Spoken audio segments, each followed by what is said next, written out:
It's a pleasure this morning to introduce Angela Diaz, who's the chair of Adolescent Medicine at Mount Sinai and a personal friend.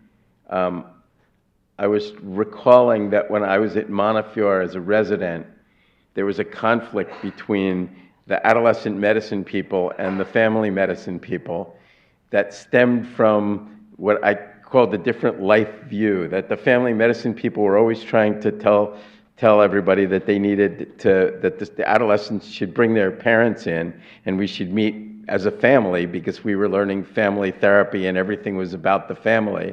And the adolescent people were saying, no, the adolescents are, the deal with adolescents is to treat them, separately from the family and treat them as independent, growing folks. And we would occasionally on the inpatient service be talking to family members behind the back of the adolescent faculty. So I think we've come a long way since then, and it's great to have Angela here. She's the Jean and James Crystal Professor of Pediatrics and Community Medicine at Icahn, and she earned her medical degree at Columbia University College of Physicians and Surgeons and had her postdoctoral training at Mount Sinai and earned her MPH from Harvard. She's director of the Mount Sinai's Adolescent Health Center, which is a unique program that provides comprehensive, integrated, interdisciplinary primary care, sexual and reproductive health, mental health, and education services to teens. Under her leadership, the center has become the largest adolescent-specific health center in the United States, sees over 10,000 teens every year, free of charge. She's a member of the board of directors of the New York City Department of Health and Mental Hygiene and president and chair of the board of trustees of the Children's Aid Society of New York. She's been a White House fellow, a member of the Food and Drug Administration's Pediatric Advisory Committee, a member of the NIH State of Science Conference of Preventing Violence and Related Health Risk Social Behaviors in Adolescents. She serves on an advisory panel for the NIH Reproductive Services Branch. The NIH has awarded major grants to Dr. Diaz and her research team at Mount Sinai, and in 2003, Dr. Diaz chaired the National Advisory Committee on Children and Terrorism for the Department of Health and Human Services. In 2009, she was appointed by Mayor Bloomberg to the New York City Commission for Lesbian, Gay, Bisexual, Transgender, and Questioning Runaway Homeless and Youth Task Force. She's active in public policy and advocacy in the U.S. and has conducted many international health projects in Asia, Central and South America, Europe, and Africa. But perhaps her highest and best achievement of all of these things is that she raised a daughter who's now in family medicine. So it gives me great pleasure to introduce a personal friend, Dr. Angela Diaz. Thank you. I'm really thrilled to be here with you today.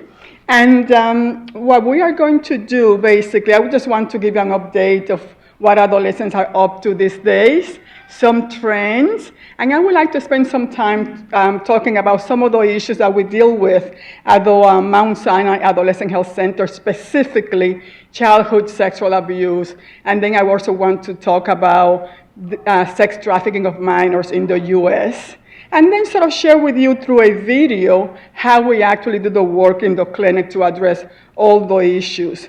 I'm going to start by just going over some of the demographics in the U.S. of adolescents. Today, there are 42 million adolescents, and the population is projected to grow. Also, the population is becoming much more diversified, especially more Latinos, Asian, and Pacific Islanders. Most adolescents live in urbanized areas, which mean places with population of 50,000 or more people. About 10% live in urban clusters, which are defined as a minimum of 2,500 population, but less than 50,000. And about 19% of them live in rural areas. Only 11% of the adolescents in the U.S. were not born in the U.S. Basically, 22% are either first or second generation, but the majority of adolescents, their family have been in the U.S. for really generations. Okay, what are some of the trends? One of the things that we are seeing is that for those teenagers that drive, and this is national data, about 41% of them said that within the last 30 days of that were driving, they were texting or emailing. So that's obviously a major, major issue. We don't see a lot of teenagers driving in New York City, but many of you are going to go and work in other places. So it's something to be aware of. To me, the major question is, why are 9th and 10th graders driving to begin with? But that's a different question. Something that we see a lot with young people is a lot of interpersonal violence.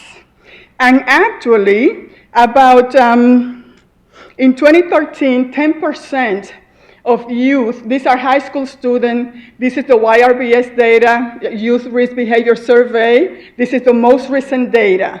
And basically, 10% of these high school students said that they had been victim of interpersonal violence, dating violence.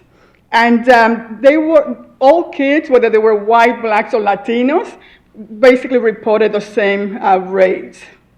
Another 10% also reported a history of sexual dating violence, and that included being kissed or touched or forced to have sex when they didn't want to, and this was higher in females.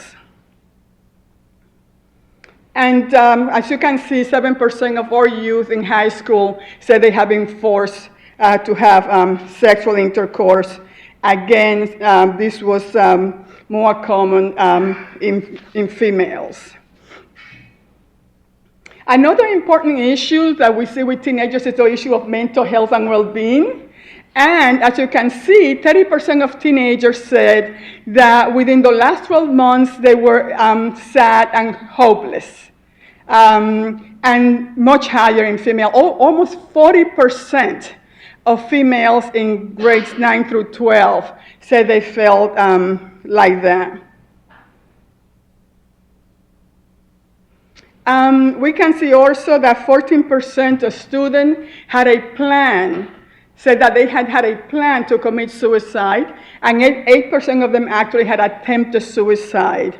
Again, higher with females. A good news is what is happening with smoking. Now I'm going to say a little bit about smoking and drinking and drugs.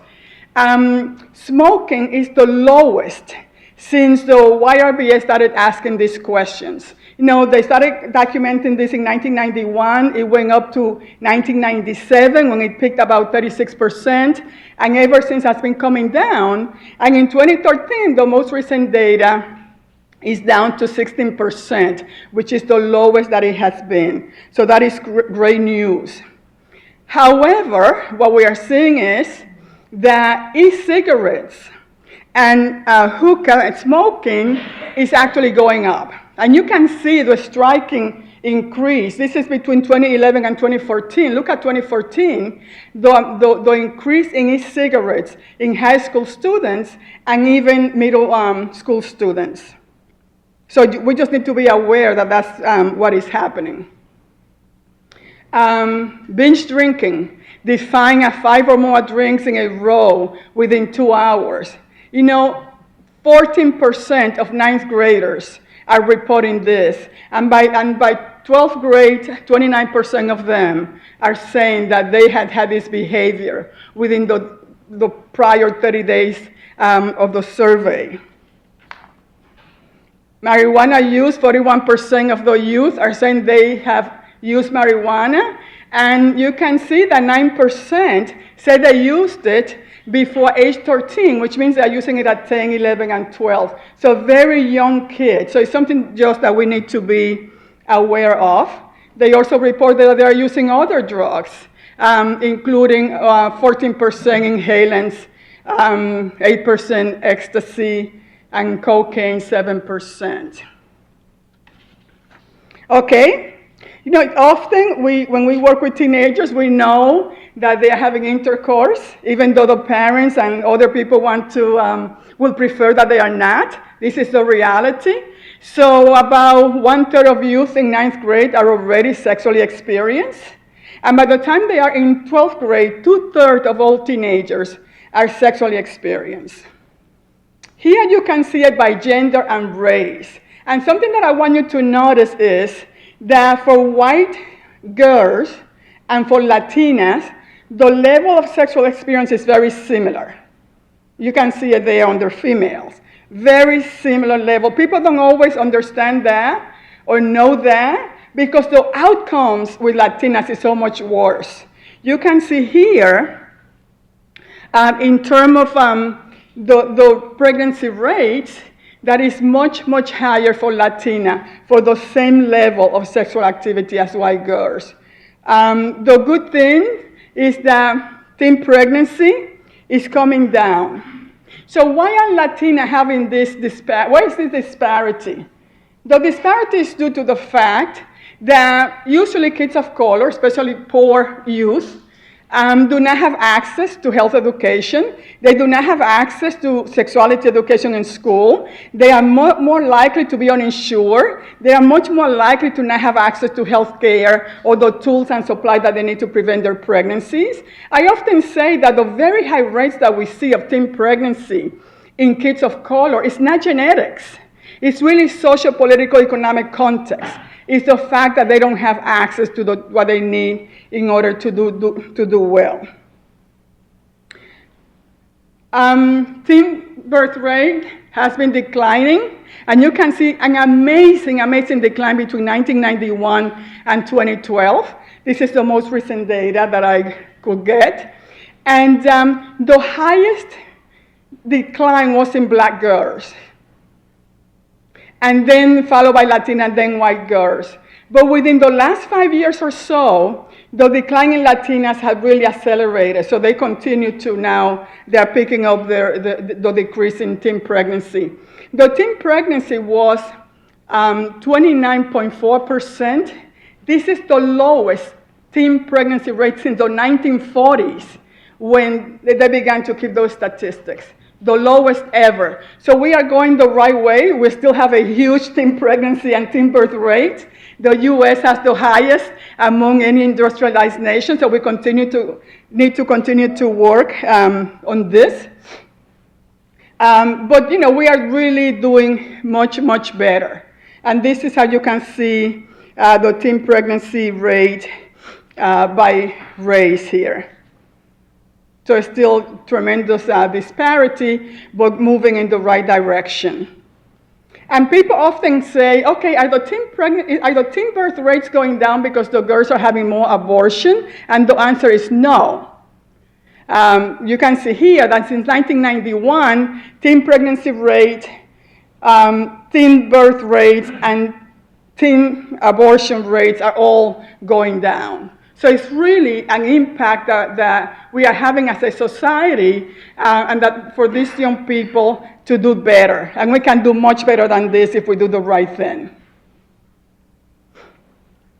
This was another study, a survey of 9th and 10th grader, and this is just to show you that the amount of different issues that teenagers are facing and risks that they are involved with.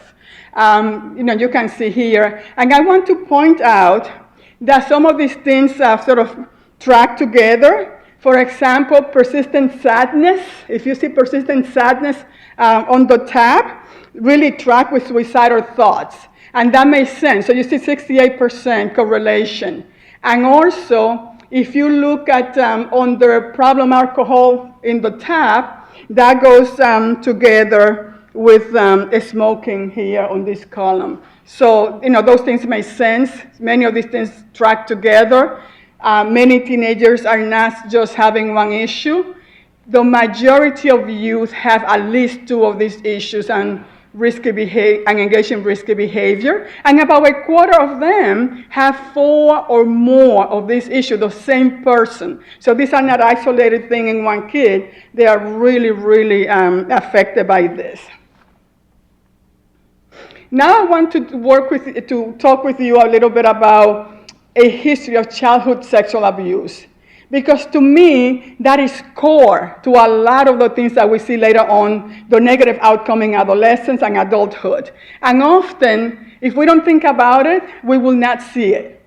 So, out of my patients that I'm seeing for routine health care, these are just comprehensive history and physicals that were coming to me for, 23% of them disclosed a history of sexual abuse. The majority incest. That's almost a quarter of the patients that I'm seeing for routine health care. The good thing was that because of the way we work in the center, I was able to work with them and connect them to mental health to start their healing process. I also do research in this area, so I want to share some of the data with you. So this is a study of 100 girls, and about 1/3 of the girls have more than one perpetrator. Usually one person will abuse them over time, right? And that was 67. The others, that person will abuse them over time, and then other different people also abuse them. So for the 100 girls, there are 165 perpetrators. When are these kids abused? They are abused usually in the first decade of life.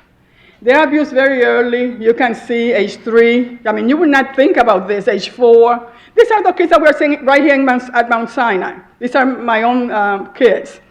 And their mean age of abuse was 8.8. 51% of these girls, the abuse begins before puberty and ends before puberty. In another 19, the abuse begins before puberty and often stops either because they gather period or after they gather period. And about 30% of the girls, the abuse begin after their period. You know, who are the perpetrators? The perpetrators span from adolescence to the aged. And when I say adolescence, I don't mean two teenagers making out, because to me, that is typical behavior. I mean a young person who's 16 having sex with a kid who's 5. Okay? And you can see that there are people in their 70s abusing these kids. The mean age of the perpetrators was 32. So just imagine the imbalance. The kids, the girls are 8.8, perpetrator age is 32. So, you know, the imbalance in age, in development, in power. Who are the perpetrators? The number one perpetrator of our kids is a biological father. And when you add to that other father figures such as stepfathers, mother's boyfriend, they make up 53% of the abusers. But basically every family member was represented, siblings, mothers, grandparents, aunts and uncles, everyone. When I compare the kids that were abused to kids of similar background, but that said they were not sexually abused, the abused kids have less trust in their mothers. They had a poor communication and also a higher sense of alienation. They felt much more disconnected from their mothers. They were much more likely to be running away, and that makes sense. The home is a hostile place. They don't feel safe, so they run away. They also have lower sense of self, lower self-esteem, not just general, but in specific areas. And they also are much more likely to have moderate to severe depression, and much more likely to be suicidal. 85% of those kids had suicidal thoughts. And actually, 43% of them had attempted suicide. And you can see the comparison. And we work with a population that has a lot of needs overall. But you can see the difference even with the rest of our population, of the kids that were sexually abused. How do they kill themselves? They said they have attempted from 1 to 7 times. And these are the ways that they said they try to kill themselves. The number one is pill overdose, because that's usually how girls who try to kill themselves, that's what how they try. I said to you, these are all sexually abused girls. So in addition to the sexual abuse, 68% of them also had a history of physical abuse, 59% a history of emotional abuse, and 28% a history of other sexual trauma, and that could have been a stranger rape. And what I want to point out here also, 83% of them had had a relationship of their own in adolescence, and already 25% of them were in abusive relationship, which is 30% of those that had relationship. So when you are abused as a child, that puts you in a trajectory and higher risk for teen dating violence, for domestic violence. So when we see these things in our population, you need to look back and what is the history. The other thing is that, our kids, these kids sometimes, I'm seeing them in adolescence. So they have been abused over time, sometimes daily, sometimes over 10 years. So they have been abused most of their time, most of their lives. So when do they have the time to go through the normal growth and development that children and adolescents are supposed to go through? How can they possibly learn, to their capacity when they are sitting in the classroom either thinking about what happened last night or what may happen tonight? And then we wonder, why are these kids dealing with the issues that they deal with?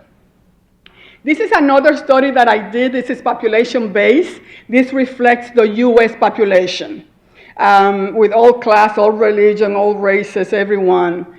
And what I want to show to you here is that when you have physical abuse on top of sexual abuse, you do much, much worse, obviously, than a person that was not abused at all. And just to show it to you, and this is in terms of how they perceive their health, also in terms of depressive symptoms, self-esteem, and also life stress. And just to show it to you more visually, you can see the baseline is the blue at the bottom, kids who were not abused, and then see how sexually abused only, physically abused only, and the one with the combined abuse. Just look, the odds ratio of like over 5 times these things is huge. Same thing here in terms of smoking, drinking, drugs, and disorder eating. Again, much more when you have both. And just to show it more graphically here, the drinking and the smoking, just look, 6% of 6 times the kids that were abused with both has 6 times the likelihood of smoking than a kid that had not been abused. These are huge odds ratios. And also here in terms of using drugs and disorder eating. Now I would like to talk with you a little bit about sex trafficking in the U.S.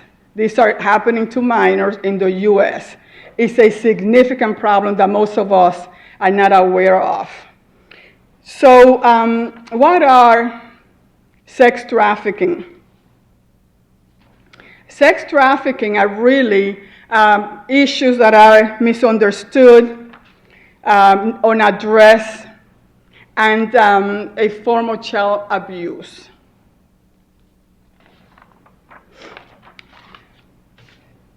These are issues that are crimes of a sexual nature committed against children and youth, including trafficking a child for the purpose of exploitation, exploiting a child in prostitution, and exploiting a child in survivor sex. And what I mean by survivor sex is that if a young person needs food or a place to sleep, someone may give that to them, but then they expect or demand sex in return. No one knows the true scope of sex trafficking in the U.S. or the age of entry of these kids. But some researchers are saying that the average age of entry is 13, which means that these kids are going in at 9, 10, 11, 12. Many of these kids are being sex trafficked. And also, the National Center for Missing and Exploited Children estimate that over 100,000 children and youth are victims of sex trafficking in the U.S. But the Institute of Medicine states that the sex trafficking of minors in the U.S. may be as high as 2.4 million children and youth. And it actually has been documented in every single state and the District of Columbia. Every single state of the U.S. this has been documented. So the roles of those involved in commercial sex trafficking varies. Victims and survivors face immediate and long-term negative consequences. Though purchaser and trafficker contribute and benefit financially from these transactions. This is a huge business, major business. And the people who purchase the sex, they fuel the demand. And these people who are purchasing sex with these minors, they want younger people that can be compliant and perhaps engage in acts that these people are not likely to do with their spouses or their partners. They're also looking for exotic young people that will not remind them of their spouses, partners, or their own children if they have them. And those of us that look the other way actually enable and perpetuate these crimes. I find the ecological model a good way to explain the risk factor for sex trafficking. And this risk can happen at the individual level, the family level, the community level, and societal level. Just to concentrate in the individual levels. Most young people who are being sex trafficked have a history of childhood abuse, mostly sexual abuse. That doesn't mean that most people who are abused go on to be sex trafficked. Being homeless or having an unstable housing is the most proximal risk to sex trafficking. Gay, lesbian, transgender youth are a higher risk, as are youth who are system involved, meaning like being in foster care, the juvenile justice system. And then in terms of the families, we all know that children need, loving, nurturing, stable, safe families to do well. So when the families have a lot of disruption, dysfunction, conflicts, things don't go so well. In terms of the community, if these youth live in a community where there's a lot of gangs and sex trafficking, it's very likely that people will try to recruit them. And if their friends are involved in the life, as they call it, even the friends may be trying to recruit them. So these people are higher risk. And then in terms of society, we live in a society that do not value children, do not respect children, and sexualizes children. So no wonder all the stuff that we see happening to these kids. The thing to remember is that these factors tend to interact within level and also across level. Just to give an example, if a kid is gay, the family may not accept them, they may abuse them, the kids may end up in the streets because either they are thrown out or the kids run away, and then in the street they are recruited. So these things are all very interlocked, which means that trying to prevent or intervene in a single risk is of limited utility. This is a huge, complex issue, and we need to address it in a very comprehensive way, all of us in society working together. This is just to let you know that about 500,000 youth run away from home every year. Many of them end up in New York City. They may get in a bus or somewhere in Maine. They come to Port Authority. There are tons of traffickers walking around just to see who can they prey on. And these kids then end up being exploited. And they run away because the alternatives of home, they find the streets to be safer, if you can imagine that for a child. So, these are the typical way that people think about these kids. But a lot of the transactions are happening in the internet now these days. What are the consequences? There are many short and long-term impact consequences on the victims. There are developmental and psychological issues, social, legal, and societal. These are just some of the physical consequences that we see. They may present with evidence of direct injury, bruises, broken bones, lacerations, mutilation, traumatic brain injury. They often have chronic headaches because of the stress and the type of life. A lot of GI complaints, they don't eat well, so they are malnourished. So they have a lot of issues. And they don't always obviously come for preventive or primary care health maintenance. So their body's being abused, but they're not able to take care of their body. And here you see some of the dermatological and dental issues. The dermatological, like they come with lice, they come with scabies and other things that reflects the crowded and the type of conditions they live in. Victims often have damage to their sexual and reproductive areas and the urogenital system. And this may be because, for example, they have to have sex with many different people. Often they don't use condoms, they don't use protection. So they end up with multiple STIs. And we see teenagers, we are used to STIs, we do that all the time. But when the kids come to us who are not being sex trafficked, we see them every 6 months, we screen them. If they have chlamydia or gonorrhea, we treat them very easily.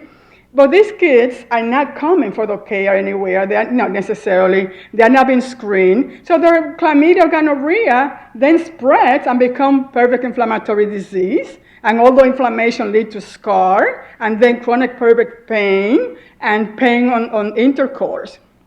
Same thing with pregnancy. They get pregnant, they may have an abortion, then they have to have sex. They get exposed to all type of things, and they get complications from all abortion and the pregnancy. And they also get anal trauma just because of the acts that they are made to perform. There are many psychological issues. And one of the big ones is substance abuse. And substance abuse is very interesting because it has different roles in the journey. A kid may be, let's say, sexually abused at home, and they are using drugs to deal with the pain of that action, okay? And then because they need the drugs, they need the money to buy the drugs, or they need to use the drugs, or they need to get the drugs, they may end up in sex trafficking. That's a role. And other kids were just totally fine. They were going to school, or someone recruited them, and then the trafficker put them on drugs to be able to control them. They often also made them like their girlfriend or boyfriend and have sex with them as another means to control them. And some of the youth use drugs just to deal with the pain of what happened to them as children or what is happening to them in their life, just to be able to cope. So that's what happened with drugs. But you see all type of anxiety, post-traumatic stress disorder, complex PTSD. They have a lot of sleeping problems because these kids sleep during the day and work at night. So they get different pattern of sleep and disruption, and somatization and depression and all these type of things. Something else that you do, these kids have been abused they were abused as children. The people that were supposed to love and protect them were the people that abused them at home. Or in the life, they get abused by the trafficker, by the purchaser, sometimes by everybody else. So they don't always trust. At times, they get traumatic bonding with the trafficker. And if they're arrested or they go to trial, the girls defend them or minimize what was happening or deny what was happening. So there's a lot of issue with that. Many of us are working with these kids, or you guys do family medicine, so you're working with them at different ages. But because we're not aware, we are really not identifying them. And that's true for the teachers, for the social workers, for the providers. And the barriers to identification are the lack of awareness, the lack of understanding, and lack of training. Those are big barriers that we see.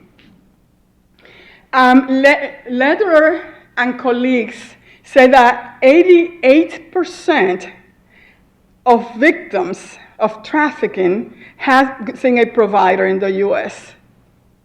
And yet, none of them were identified through that encounter.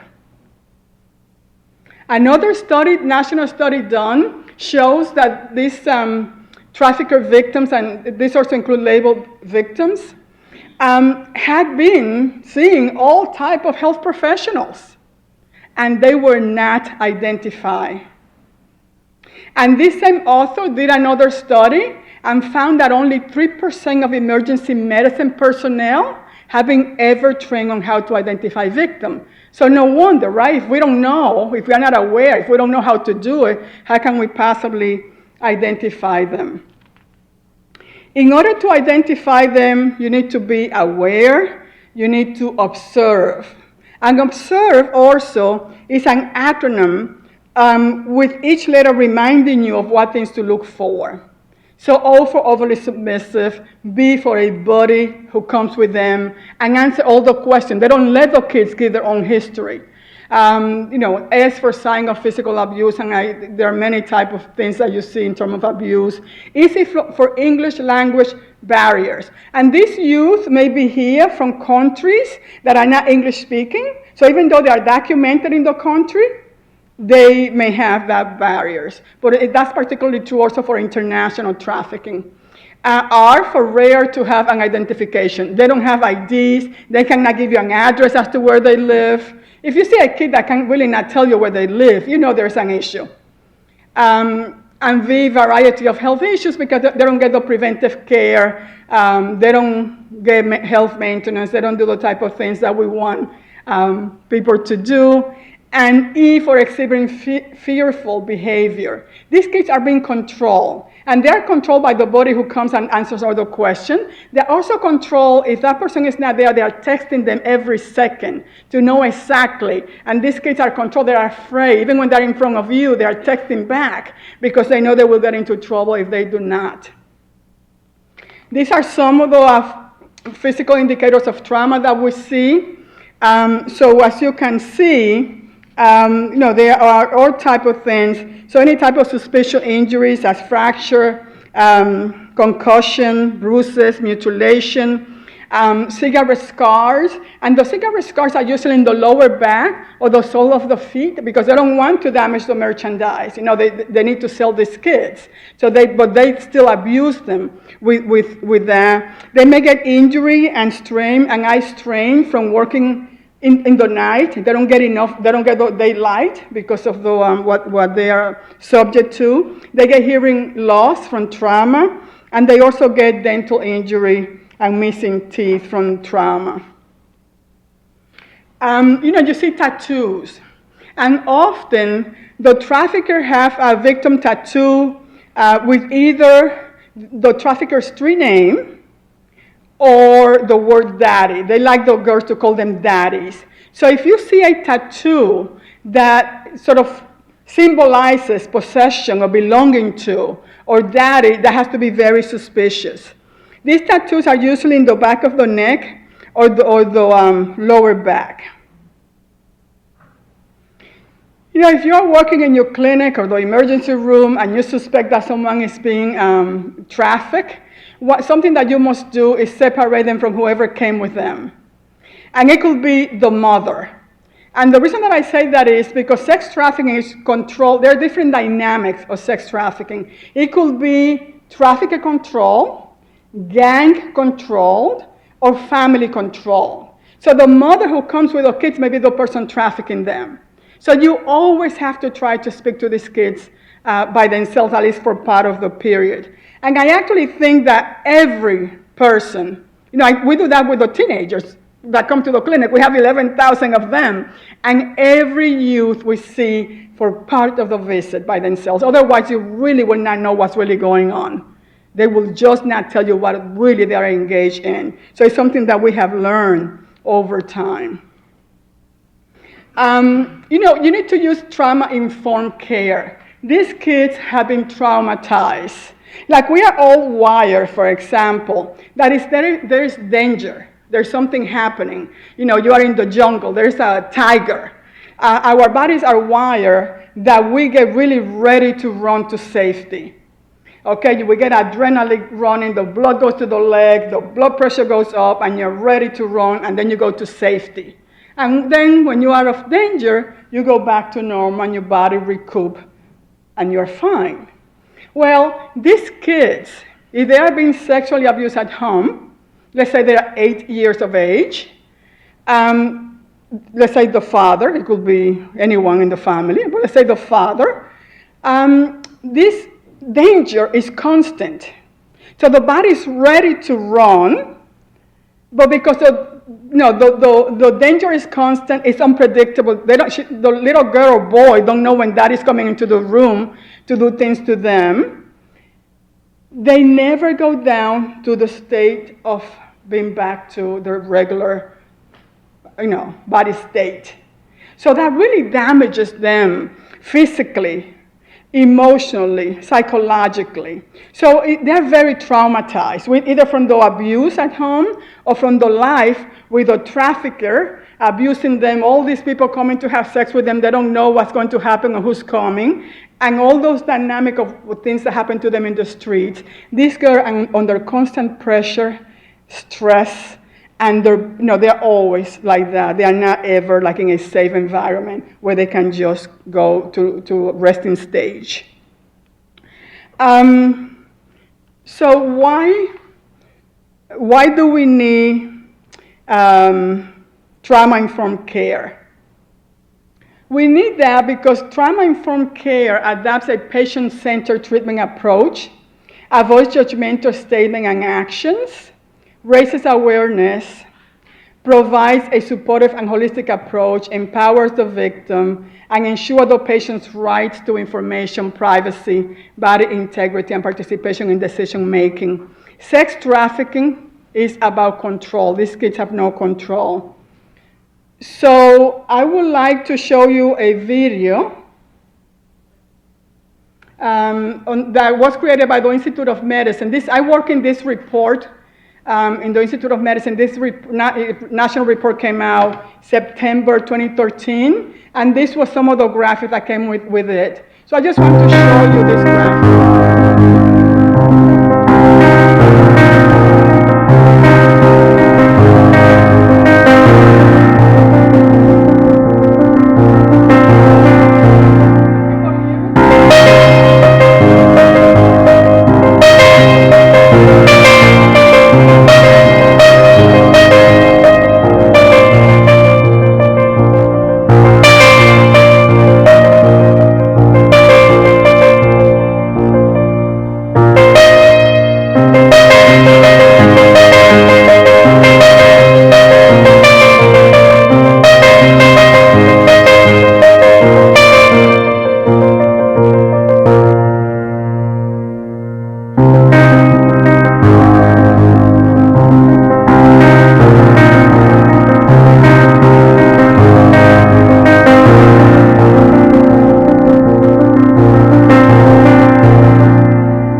Anyway, now I just want to say a few words about the Mount Sinai Adolescent Health Center and show you a video with staff and kids because they bring the stuff alive instead of me talking about it.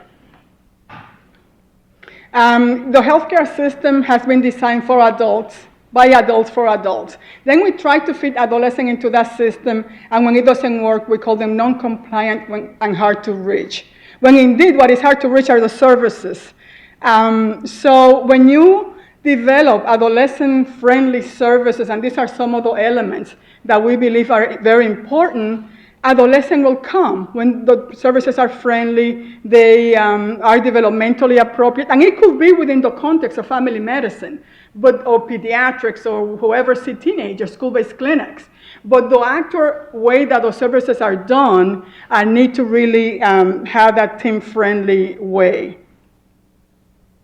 Our center we provide is a Bio-Psycho-Sociocultural Approach. It's not about the biomedical. We are really not interested just in doing the physicals. You know, in order to transform the life of these kids, you really need to talk with them, really learn from them what is really happening in their lives, in their soul. When they need to put things out there for you then to be able to work with them. Just to give you a little demographics, we go from age 10 to 24. We cater to poor kids without insurance because we know in general they don't have as much access to especially primary care. So those are we see everyone, and some of the kids have millions of dollars, and we see everyone for free. We never exchange money at all. Nobody gets a bill, nobody paid. We buy their medication, we get the Metro card. We really are trying to achieve a program with as little barriers as possible. New York City, class and race go together, so most of the kids are kids of color.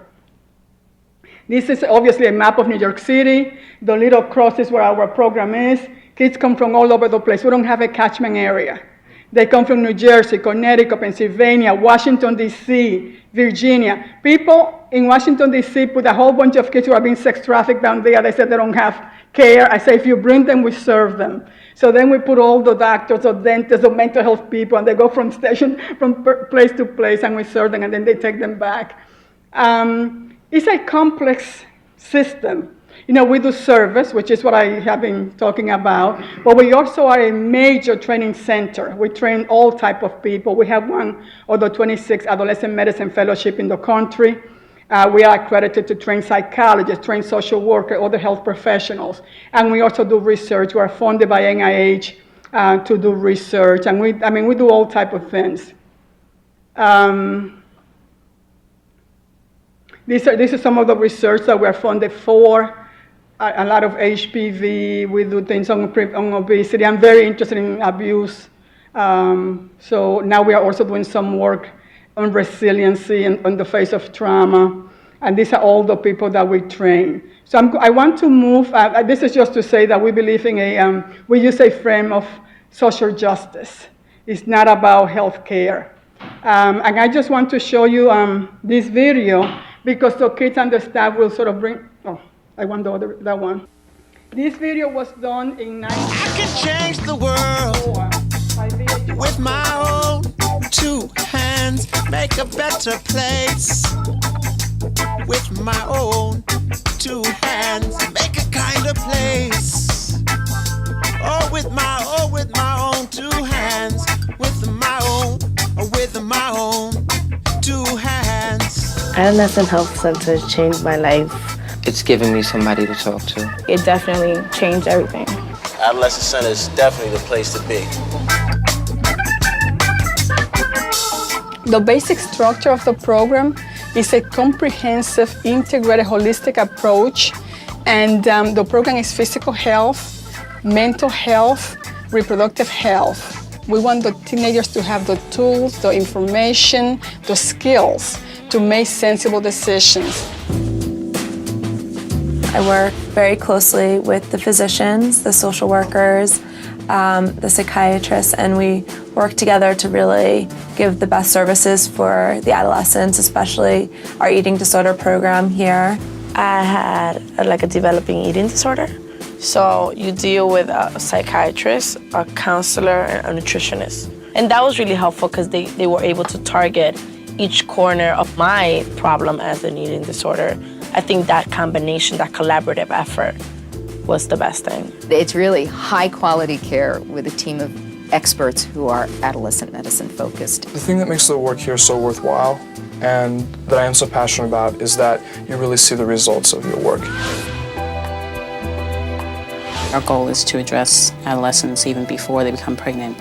I'm talking to them at almost every visit about abstinence and contraception and planning for the future. I feel that working with teenagers in HIV prevention, sexually transmitted infection, and pregnancy prevention is really important because half of all the new HIV-infected cases are among teenagers. Most of the difference that you make here happens outside of the clinic. Most of the difference that I'm trying to make is in people's behaviors when they're with their boyfriends or when they're with their friends. I talk to a lot of the counselors in here and they, explain the whole sex deal with me, and I try to educate my friends because I got a lot of friends that don't use condoms, and I tell them all the time, use some condoms because it's not a game out here. I learned a lot of information that actually helped me go back into my group of friends and say, what I'm telling you, I know it's facts. Like, I'm giving you right information, not misleading information, as a lot of times those kids get from our friends because we don't feel comfortable talking to adults.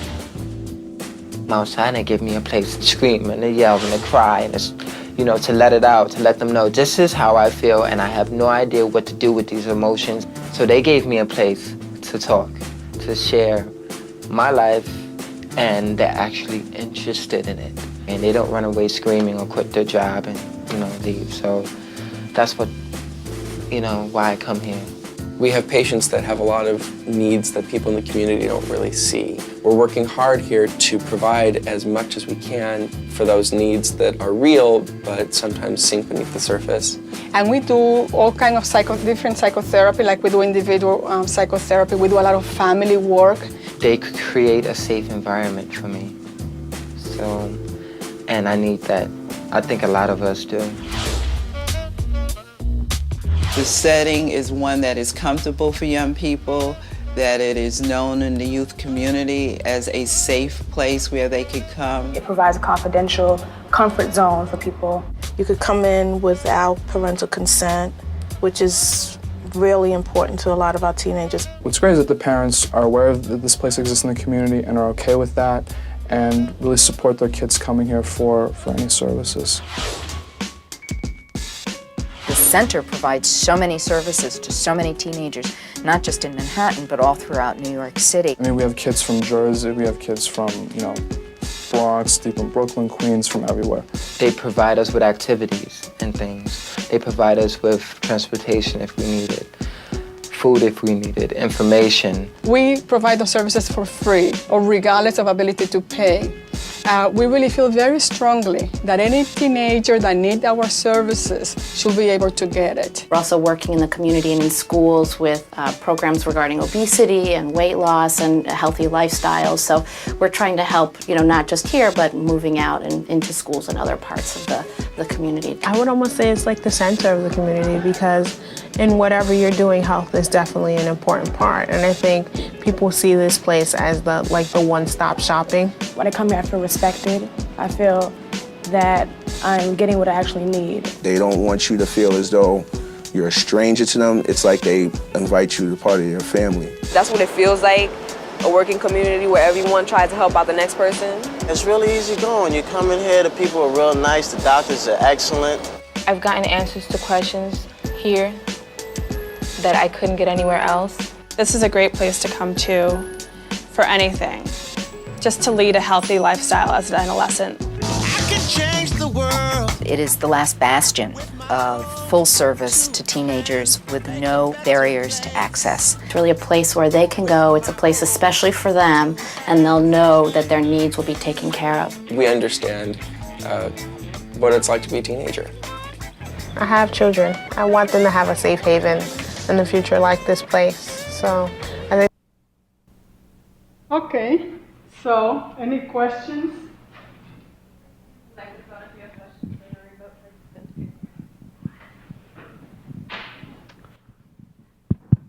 Mark Sinclair, one of the family medicine residents in the Harlem program. Thank you very much for your presentation.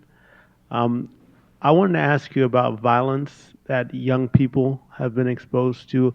I think it's been a little bit more recently, than the times when I grew up, even down to the level of cartoons and things like video games that young kids were exposed to. I feel like in the last 20 years they've become increasingly more violent, and I wanted to get your impression on that. You know, our kids, and we see girls and boys, we see everyone, and they do get tremendous amount of exposure to violence in the community and the games and this and that, and it does affect them. So it's something that we really need to address and also try to balance, and people are now trying to create some other pro-social game that may be as engaging, so it's not always about violence and things like that. But it's a major issue. We are just writing a grant right now with the Department of Justice, and I'm sure that we will get it. That is about how do we identify the kids who are being victim or involved, because they don't necessarily have to be victims, in violence and crimes, and how do we start sort of this constructing and helping them with that. It is specifically for boys, this particular grant, but it's a major issue. 70% of, we serve 11,000 youth a year. 70% of them have some history of violence, exposure, trauma. Very, very high issue. Yes. So I'm struck by the fact that abuse starts at age 8. You start seeing kids at 10. So that a lot of the identification has to. The identification has to occur, in fact, before a lot of kids even get to the extraordinary center you've built. And so it just strikes me from a public health perspective, how do we get those of us who see kids 5, 6 years old to have the skills? I mean, these are incredibly difficult conversations to have in an already stressed primary care system. So are there any best practices that are out there, or things that you think, especially from a training perspective, that we could be doing to both elicit histories and, you know, now that we have electronic health records, how to sort of begin to collect some of the information that obviously our country needs to figure out how to manage this? You know, I actually, now I found my research. I'm sorry. I have had patients, I'm part of the research, as early as 2 years of age, penetrated by grandfather. So it happens very, very early. We used to be an 18 program, so we began at 13, and about maybe 10, 12 years ago, because of this issue, I lowered the age to 10. And that was complicated because of the issue of, you know, lawyers and ethicists. Everybody had to be involved because we see the kids confidentially. And yes. And but what I found when I came to adolescent health, I came as a fellow to do my fellowship. And we didn't know there was any abuse at all. We found that accidentally. Some medical student came from Mount Sinai to do a study just with the kids that were there for physicals and found that 58% of them had history of sexual trauma. You know, this is more about childhood sexual abuse, but also when you add rape and everything else, 58%. And I was a trainee, but I knew something was wrong because the doctors didn't know, the mental health people didn't know. So I reviewed the literature. And I put a program in place even as a trainee. But what I realized was that unless you are, the reason that people didn't know was because they were not asking. You know, you need to ask. I assume with little kids, you may need to ask the parents and see how the parents, they need to feel safe, okay? But I think we just need to ask and look for sign of it, get training. There are people who train on how to identify the little ones, sometimes through play therapy and things, the drawings. There are a lot of things that can be identified from little kids. And I will say with anyone who's staying up, I will just ask them directly. And the way I ask, I will say to them, has anyone ever, I talk to them about other stuff and things like that, but I will say at one point, has anyone ever touched your body when you didn't want them to? And I say, was it your father, your mother, your grandparents, so that they know that I know that happens. And so that they know that I will not fall apart if they tell me yes. So, and with that is that I found the 23%. I prefer not to do the physical and spend the time talking to the kids. Yes. Yeah, I just want to, first of all, thank you for this wonderful presentation. It's very important. My experience, or perhaps our experience is that we do have asking as part of our routine for adolescent care. We do routinely prompt our physicians to see the child or the adolescent without a parent or guardian in the room. And we also ask, as part of our routine, whether anyone has had given them unwelcome sexual advances that touched them when they didn't want to, ever felt hurting themselves.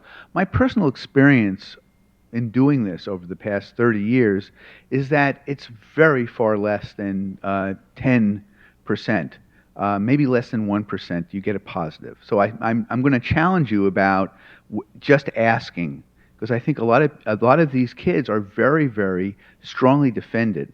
Now, it may be selection bias, that if you have an adolescent center which kids come independently, you're going to be selecting for kids who have been abused as opposed to a family practice where you're seeing more intact families. But I also wonder if there might be some other ways of inviting people who've been abused to identify themselves rather than just our asking, because we are associated with parents and teachers and the power structure, and they may not be willing to reveal something in a brief visit. I'm going to just okay. want to hear what I will say it's not selection bias. When the literature in terms of sexual abuse, which is different from physical abuse and other abuse, the literature on childhood sexual abuse is universal. It happens in all population, white, religion, wealthy.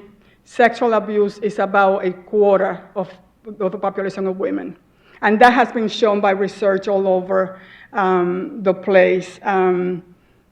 So it's not selection bias, it's how do we figure out how to make people comfortable. And if they don't tell you, for us it's easy. We have a whole mental health program and the mental health people working with us together. So we feel very comfortable. And some people, this is what I love doing this work. And this is what I do day in and day out. And I'm sure that maybe a different doctor, even in the clinic, may not get the same rates. So it's also, initially, I was very uncomfortable with this. And, and what do I do if they tell me that but then with time, it just became something that is sort of almost second nature. And I just finished a different research study that I didn't show here. And also it's showing a lot of abuse, and just physical abuse is like 45%. And I'm finding that there I was comparing, and at some point I'm analyzing the data. I'm comparing different way of asking. One is using structured measures that have been psychometrically proven about abuse, and there are a number of them. The other one will be a provider like myself just reading the measure. One is the kid doing it themselves. The other one is me reading the stuff and documenting. Then I put the same measure in an Icahn, so it's in a computer. The computer asks the kids the questions and the kids key the stuff. And then myself just asking in a clinical interview. So I will have that data also, because I know it's time consuming. And I know it's difficult if you don't have the structure.